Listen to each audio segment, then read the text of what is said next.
Hi, I make videos to understand how societies or human beings in general can become more compassionate towards themselves, other living beings like human beings and animals.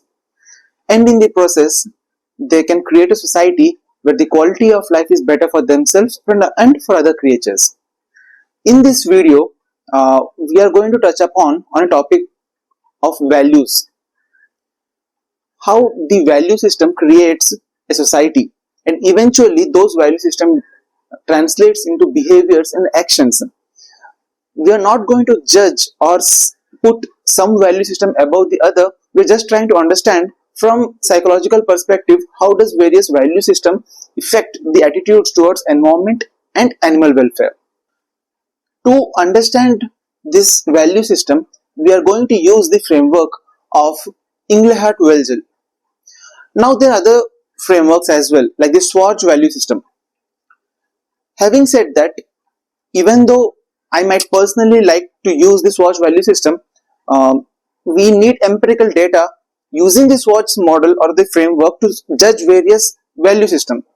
Having said that, we don't have such empirical data across various countries. The SWOT model has empirical data in European nations, but we would need to understand the Asian societies as well, the cultures of American societies as well, etc. etc. So, we are going to tilt towards the Inglehart-Welzel model, which has empirical evidences taken over various decades, over actually 4 decades, across societies by a survey called World Values Survey, WVS, which is available online. It's an open source. I will put the link in the description.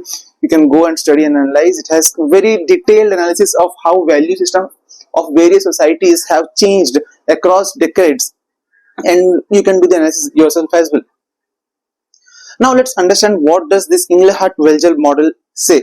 It has 2 dimensions.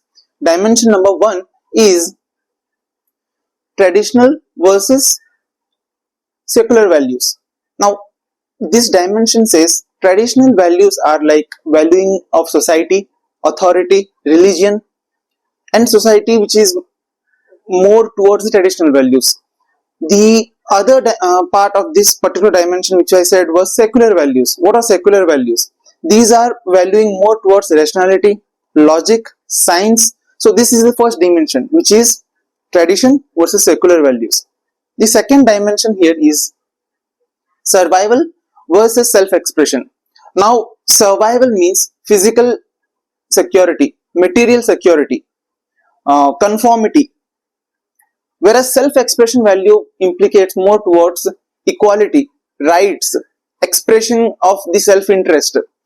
So these are 2 different dimensions, so 2 different extremes. One is of survival value, another is of self-expression. So we talked about 2 dimensions. One is the tradition versus secular, and then other becomes survival versus self-expression. Now what happens is that whenever a particular society develops, when I say develop, I mean socio-economic development. Both economic development is happening at the same time, the social values are changing as the economic development is happening. What happens is that first it moves from a more traditional values to secular values. It moves from a more church control or religion controlled model to a more scientific rigor or logical mindset kind of a society. It changes towards that. And once this change is done, as the economic development happens, the survival part is also the other dimension of survival versus self-expression. The survival part gets taken care of. Eventually the people in the society say they move towards self-expression. It's not a hard and fast rule that each and every society should follow this rule, that once the socio-economic development happens, it will move from say a traditional society to a secular society. At the same time the survival values will move to a self-expression values. It's not mandatory, because every society has its own unique nature. An Indian society comes from a more religious values of certain philosophy. Chinese Tibetan philosophy is slightly different, or European culture value system is different. So that will, the history of the particular place will also play a role in shaping how the society turns with the social economic development. Now let's take a look at how a particular graph from WVS survey how various societies have changed these values over this last 4 decades. Let's first take a look at, say, Scandinavian countries like your Denmark, Sweden, okay, the Netherlands, Iceland. So these countries have fared well on both the dimensions which we talked. One is the self-expression dimension, and they have all grown from survival mindset to a self-expression mindset. They now care more about the environment. They now care more about equality, quality of life, and the welfare towards each and every creature. And they also have moved from traditional to more secular values. They have more scientific rigor in the thought process. They are more rational in thinking. English speaking countries like your UK, Australia, Canada, USA, if you see these countries, they have economically developed a lot. They have moved towards more self-expression values. USA in particular, if you watch the development of the values across the decades for United States, you will find that they have more traditional values compared to other areas like UK or Canada. UK and Canada, Australia, New Zealand have done more towards self-expression values and secular values than compared to United States. Now, if you see the same graph over decades for South Asian countries like Indonesia or India, they have pretty much remained traditional. Till now, India is a more traditional country. Even though there is a younger generation which has moved towards more secular values, still it's largely remained the same over last 3 to 4 decades as well. It's a traditional society. With the economic development, especially in the last decade or two, if you see, they have moved slightly away from the survival part. Still it's high on survival values, but still it has moved away from survival part to self-expression values. The other part of Asian societies like China, Japan, if you see those countries, they are way secular, in the sense they have moved away from the traditional hold of religion towards more rational scientific mindset. In fact, China scores a lot higher when it comes to rational values than even United States and other English speaking countries. As China and Japan both fare on rational values compared to other English speaking countries. Okay, now this was how various countries have done in terms of value system over few decades. Now let's see, how does this value system affect the attitudes toward environment and animal welfare. See, the initial point where we started this analysis was, we want to understand how our values. Now values is something which is internal to every person. What do we value? Do I value one thing over the other thing? As a society, again, we will have some values. How does this value system, in Hindi what we call as Moolya Vyavastha, this value system, how does it affect environment or animal welfare? So what we are going to do is a plot. On x-axis what we will have is survival and self-expression values. On y-axis what we will have is percentage of people who think that environment has to be prioritized, maybe even when compared with GDP growth as well. Now this y-axis values, where do we get it from?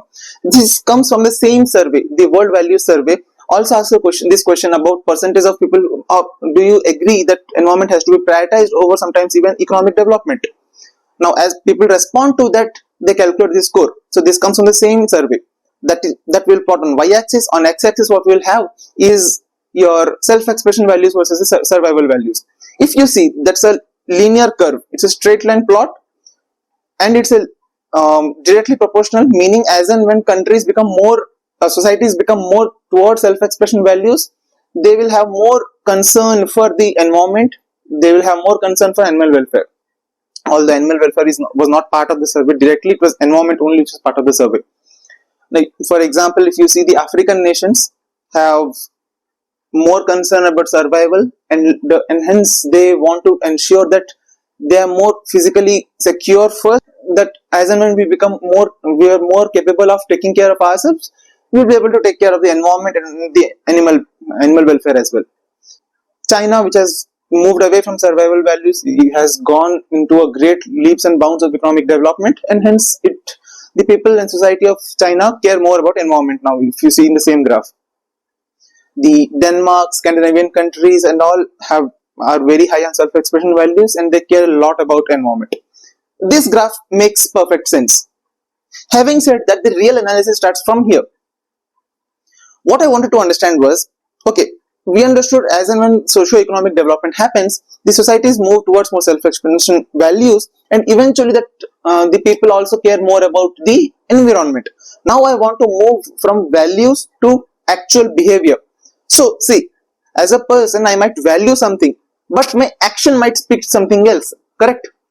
And I wanted to understand that if a society values environment, animal welfare, does that mean really they actually contribute to lesser impact to environment or animal cruelty?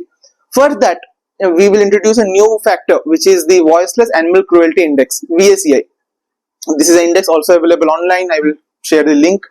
You can go and check it out. Now, we just want to spend a quick minute explaining what is this VACI index. It has three factors. One factor is production cruelty. What it says is that when I want to understand how a society is actually impacting animal cruelty, first I will check how much cruelty is there in producing products which have animal ingredients, how much cruelty goes in production of those products. Second, consumption, meaning if you are consuming products which have animal ingredients, how much cruelty has been taken into account for those particular consumption. Third is regulations and laws.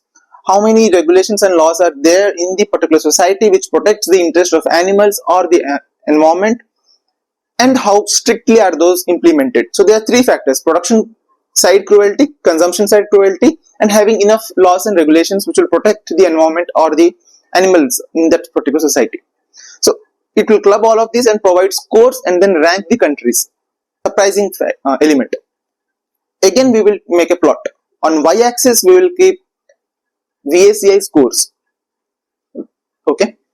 On x-axis what we will have is the last time's values of self-expression and survival values. So the lower the score on x-axis means they are more towards survival values. The higher the score meaning self-expression values.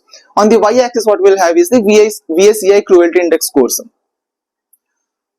What we find is that even though countries like India, certain African countries, developing nations, they have more worried about survival. They have survival values, but they have lower score of animal cruelty. They have fared very well when it comes to animal cruelty.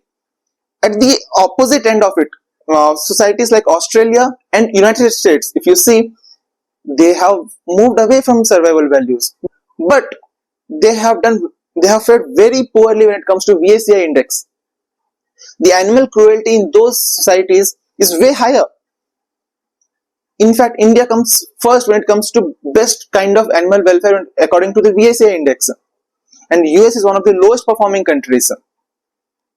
Now, this is where we will have to understand why is this difference coming. Even though if you see on an average, if you take even any survey, in the United States you are going to find, or in Australia you are going to find more people who are conscious about environment, who are conscious about animal welfare.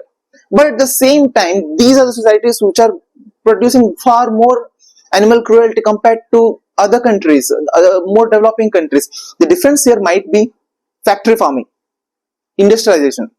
What happens is that as and when societies become more and more technologically advanced, the amount of damage they can do is far higher than compared to the lower developed societies. Any amount of processed food which is consumed in these societies, for example, your cheese, the mayonnaise, burgers, pizzas, or any of these food products, even the fast fashion, leather, all of these products which involve animal cruelty, the technologically advanced society produces a lot more of them in way more efficient form and doing a lot more harm to the animals. In essence, what happens is that unknowingly they will do a lot more damage to the environment and societies and then the animal welfare than the other nations who might not have particularly done better on economic terms. At the same time, let's look back at the same graph. With here if you see, the Denmark, Sweden, Austria have also done well when it comes to VACI index. Just like India, they have scores similar to all of these countries.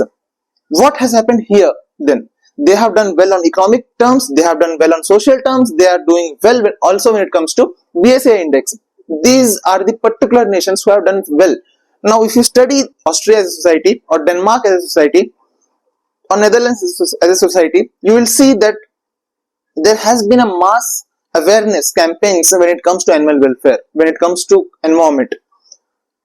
They have taken steps consciously to ensure that the impact, not just in terms of values and thought process, but actual actions which will reduce the animal cruelty. As an ideal parameter, what do we want for a nation like country like India?